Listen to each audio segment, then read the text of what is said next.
తెలంగాణలో 2 రోజులు పలు జిల్లాల్లో అతి భారీ వర్షాలు పడతాయని వాతావరణ కేంద్రం వెల్లడించింది.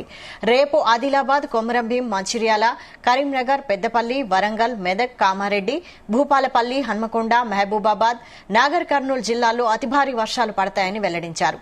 మిగతా జిల్లాల్లో అక్కడక్కడ భారీ వర్షాలు కురుస్తాయని ఈ నెల 24 వరకు వర్ష సూచన ఉందని చెప్పారు.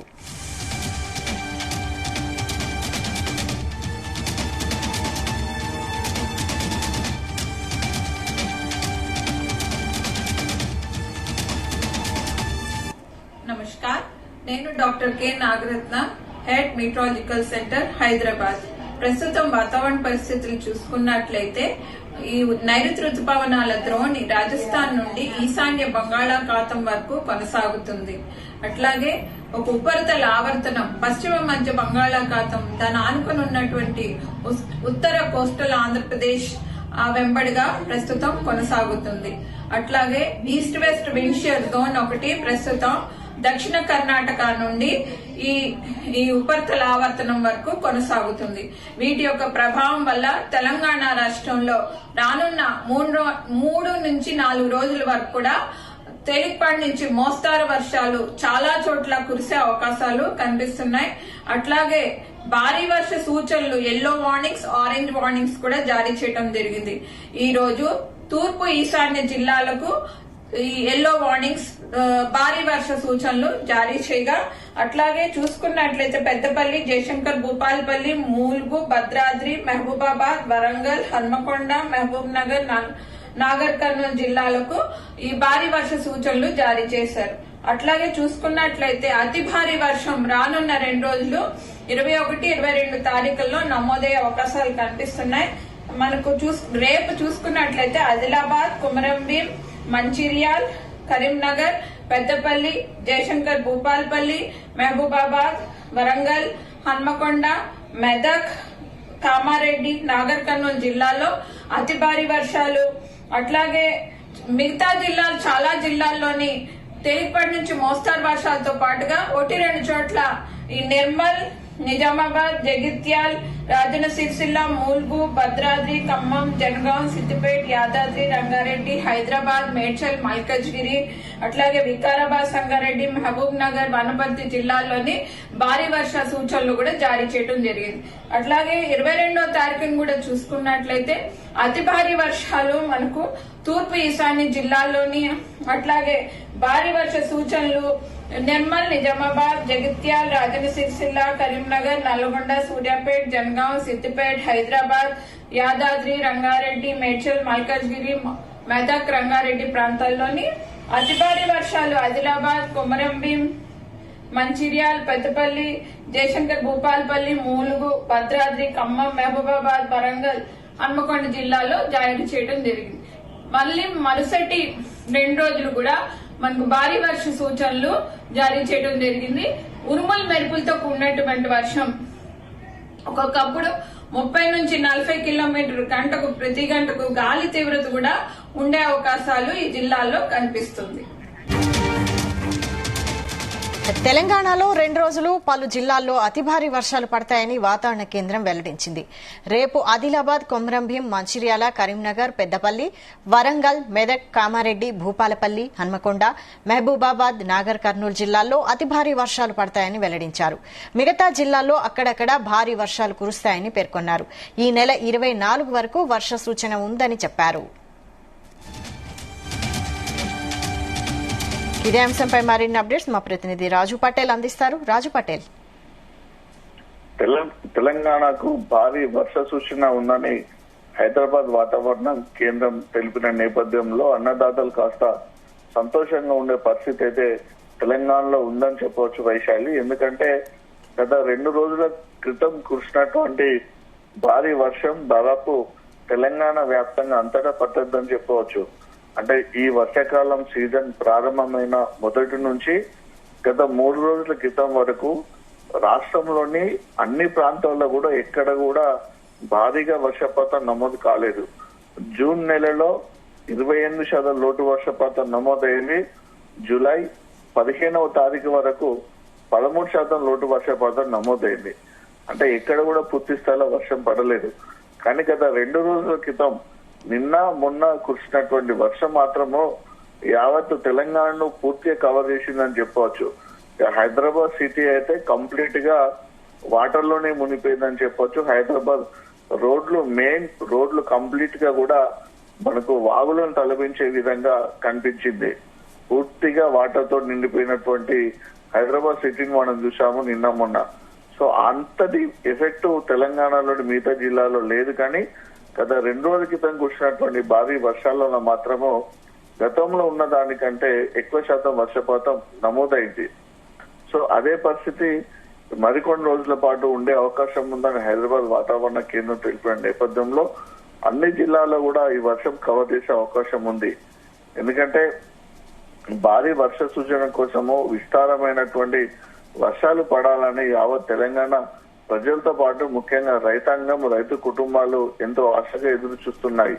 ఎందుకంటే ప్రకృతి పైన ఆధారపడి పండించేది వ్యవసాయ పంట. ముఖ్యంగా వ్యవసాయ పంట నీటిపైన ఆధారపడి ఉంటుంది. నీరు కావాలంటే వర్షాలు పడాలి. ఎందుకంటే ఈ సీజన్ లో ఇప్పటి వరకు కూడా ఆశించిన స్థాయిలో వర్షపాతం పడలేదు. పైగా లోటు వాన పడ్డది. లోటు వర్షపాతం తోటి రైతులు గాని పంటలు గాని చాలా ఇబ్బందులు పడుతున్నటువంటి పరిస్థితుల్లో మరొకసారి భారీ వర్ష సూచన తెలంగాణకు ఉందని తెలిపిన నేపథ్యంలో రైతులకు కాస్త ఊరటనిచ్చే అంశంగా చెప్పవచ్చు. వైశాలి, ఎండాకాలంలో చూసినప్పటికీ సరే లాస్ట్ ఇయర్ చూస్తే మాత్రము అధిక వర్షపాతం నమోదైంది.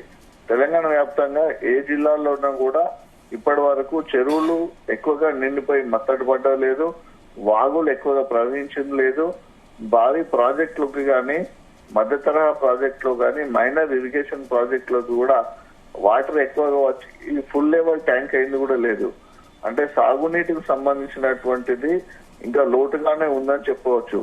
ఎక్కడ కూడా భారీగా వర్షపాతం నమోదు కాకపోవడము, ఎక్కడ కూడా పూర్తి స్థాయిలో నీటి ఎక్కువగా లేకపోవడం తోటి ఈ వానకాలకు సంబంధించినటువంటి ఖరీఫ్ కు సాగునీరు ఎలా అందుతుంది, పంటలు ఎలా పండించుకోవాలి, ఇప్పటికే వేసినటువంటి పత్తి విత్తనాలు మొలకెత్తాయి కాబట్టి భవిష్యత్తులో ఆ పత్తికి మరింత సాగునీరు ఎలా అనేటువంటి ఈ రకరకమైనటువంటి సందేహాలు, అనుమానాలతోటి రైతాంగం చాలా పరేషాన్ లో ఉంది వైశాలి ఇప్పటి వరకు. అయితే నిన్న మొన్న కురిసినటువంటి వర్షాలతోటి కాస్త రిలీఫ్ అయ్యారు. అది టెంపరీ రిలీఫ్ మాత్రమే. కనుక ఫ్యూచర్ లో సాగునీరు అవకాశం చాలా ఉంది. ఎందుకంటే వరి పంటలు వేశారు, ఇంకా వేయాల్సి ఉంది. ఇంకా మరికొన్ని వాణిజ్య పంటలు కూడా ఉత్పత్తి చేసేటువంటి సమయం మరికొన్ని రోజుల్లో దగ్గరలో ఉంది కాబట్టి ఎలా సాగునీరని ఆలోచిస్తున్నారు. ఎందుకంటే ఎక్కువగా ఆయకట్టు అనేది భారీ ప్రాజెక్టుల కింద సాగే అవకాశం ఉంది. ఇటు నిజామాబాద్ ఉన్నటువంటి ఎస్ఆర్ఎస్ ప్రాజెక్ట్ అయినా, కడెం ప్రాజెక్ట్ అయినా, ఎల్లంపల్లి ప్రాజెక్ట్ అయినా, అటు మిడ్ మేనేరు, ఇటు లోయర్ మేనే డ్యాము, మల్లన్న సాగరు, కొండపోచమ్మ సాగరు, రంగనాయక సాగర్ ప్రాజెక్టులు, అటు వచ్చేసి శ్రీశైలం ప్రాజెక్ట్ అయినా, ఇటు నాగార్జున సాగర్ ప్రాజెక్ట్ అయినా. సో ఇవన్నీ కూడా ఇంపార్టెంట్ ప్రాజెక్టు కాబట్టి వీటి ద్వారానే లక్షలాది హెక్టార్లకు సాగునీరు అందుతుంది. చెరువుల కింద కూడా లక్షలాది ఎకరాలకు సాగునీరు అందుతుంది. కాబట్టి భారీగా వర్షాలు పడాలి, విస్తారంగా వర్షాలు పడాలని తెలంగాణ రైతాంగం, తెలంగాణ ప్రజానికం ఆశగా ఎదురు చూస్తున్నటువంటి సందర్భంలో మరొకసారి హైదరాబాద్ వాతావరణ కేంద్రం, భారత వాతావరణ శాఖ చెప్పినటువంటి భారీ వర్ష సూచన పైన ఎన్నో ఆశలు పెట్టుకొని ఉన్నారు వైశాలి. అయితే ఇప్పటి వరకు ఉన్న లోటు ప్రస్తుతం కురుస్తున్న వర్షాలతో, అయితే ఇంకా ముందు కురిసే వర్షాలతో అన్న భర్తీ అయ్యే అవకాశం ఉందా? ఆ పరిస్థితి అయితే ప్రస్తుతానికి కనిపించడం లేదు వైశాలి. ఎందుకంటే జూన్ నెలలో 28% లోటు వర్షపాతం అంటే అది చాలా ఎఫెక్టబుల్ వర్షపాతం తక్కువగా నమోదైంది. జూలై నెలలో మొన్న 15 తారీఖు వరకు 13% లోటు వర్షపాతం నమోదైంది. సో ఇంకొక 10 days జూలై మంత్ అయితే అయిపోతుంది. అంటే ఈ జూలై ఈ 10 రోజులలో రోజుకు దాదాపు 10 సెంటీమీటర్ల వర్షపాతం తెలంగాణ వ్యాప్తంగా నమోదు కావాలి.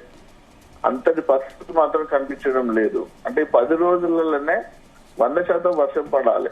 100% వర్షం పడితే ఓవరాల్ గా చూసుకుంటే 70 నుంచి 80% వర్షం పడ్డట్టు అవుతుంది.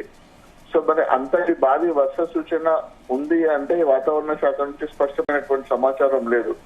కాబట్టి ఈ జూలై నెల కూడా చాలా లోటు వర్షపాతమే నమోదయ్యే అవకాశం ఉంది. కాబట్టి ఇక ఆగస్టు నెల పైన డిపెండ్ అయ్యే అవసరం ఉంది.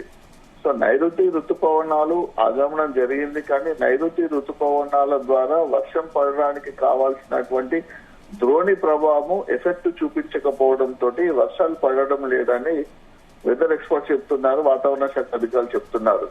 కాబట్టి ఈ 10 రోజులు ఏదైతే మనకు హైదరాబాద్ మిగతా జిల్లాలో నిన్న మొన్న వర్షం పడ్డదో అలాంటి పరిస్థితి తెలంగాణ వ్యాప్తంగా ఈ 10 రోజుల పాటు కంటిన్యూ అవుతే వాగులు ఖచ్చితంగా ప్రవహిస్తాయి, ఎక్కువగా ప్రవహిస్తాయి, చెరువుల్లోకి నీళ్లు వస్తాయి, చెరువులు మత్తడులు పడతాయి.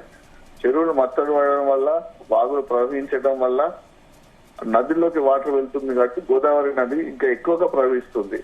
గోదావరి నది కేవలము ప్రాణహిత మహారాష్ట్రలో కురిసినటువంటి వర్షాల వలన పెన్నంగా ప్రాణహిత నదులు ఉప్పొంగిపోవడం వల్ల ఆ ప్రాణహిత నది కాళేశ్వరం వద్ద కలుస్తుంది కాబట్టి కాళేశ్వరం నుంచి గోదావరి నది ప్రవాహమైంది. అక్కడి నుంచి గోదావరి నది ఉంటుంది. పెన్గంగ ప్రాణహిత నది అక్కడనే అంతర్లీనం అయిపోతుంది. కాబట్టి ప్రాణహిత నది గోదావరి నదిగా అటు దిగువకు వెళ్ళిపోయి భద్రాచలం నుంచి వెళ్ళిపోయింది. అక్కడి వరకు గోదావరి నది ఫుల్ గా ప్రవహించింది. కానీ మనకు నిజామాబాద్ జిల్లాలో ప్రారంభమవుతుంది. మహారాష్ట్ర నాసిక్ లో ప్రారంభమైనటువంటి గోదావరి నది నిజామాబాద్ ఎంటర్ అవుతుంది. నిజామాబాద్ నుంచి నిర్మల్ నుంచి మంచిర్యాల, ఇటు పెద్దపల్లి, దేశగారి భూపాలపల్లి జిల్లా, కాళేశ్వరం వరకు ఈ బెల్ట్ అంతా కూడా ఈ గోదావరి నది పరివాహక ప్రాంతంలో ఇప్పటి వరకు కూడా 10% వాటర్ ప్రవాహం కూడా లేదు. ఎల్లంపల్లి ప్రాజెక్ట్ లో కూడా మినిమం వాటర్ స్టోరేజ్ ఉంది. ఎస్ఆర్ఎస్పీ ప్రాజెక్ట్ లో కూడా మినిమం వాటర్ స్టోరేజ్ ఉంది. కాబట్టి భారీగా వర్షం పడలేదు, భారీగా ప్రాజెక్టులోకి నీళ్లు రాలేదు. సో ఇలాంటి సిచ్యువేషన్ లో ఊహించని విధంగా ఈ వరదలు రావాల్సి ఉంటుంది. విస్తారంగా వర్షాలు 10 రోజులు కంటిన్యూగా పడితేనే లోటు వర్షపాతాన్ని భర్తీ చేసే అవకాశం ఉంటుంది వైశాలి. లేకుంటే ఈ జూలైలో కూడా లోటు వర్షపాతం తోటి ఉండడం వల్ల ఆగస్టు నెలలో విపరీతమైనటువంటి ఎఫెక్ట్ అవకాశం ఉంది. ఇప్పటి వరకు అయితే ఎక్కడ కూడా తాగునీటి సమస్య అయితే రాలేదు. కానీ ఈ వర్షాలు పడకుంటే ఆగస్టు 15 తర్వాత గానీ ఆగస్టు చివరిలో గానీ తాగునీటి సమస్య కూడా వచ్చే అవకాశం ఉంది Vaishali. Right, thank you Raj Patel.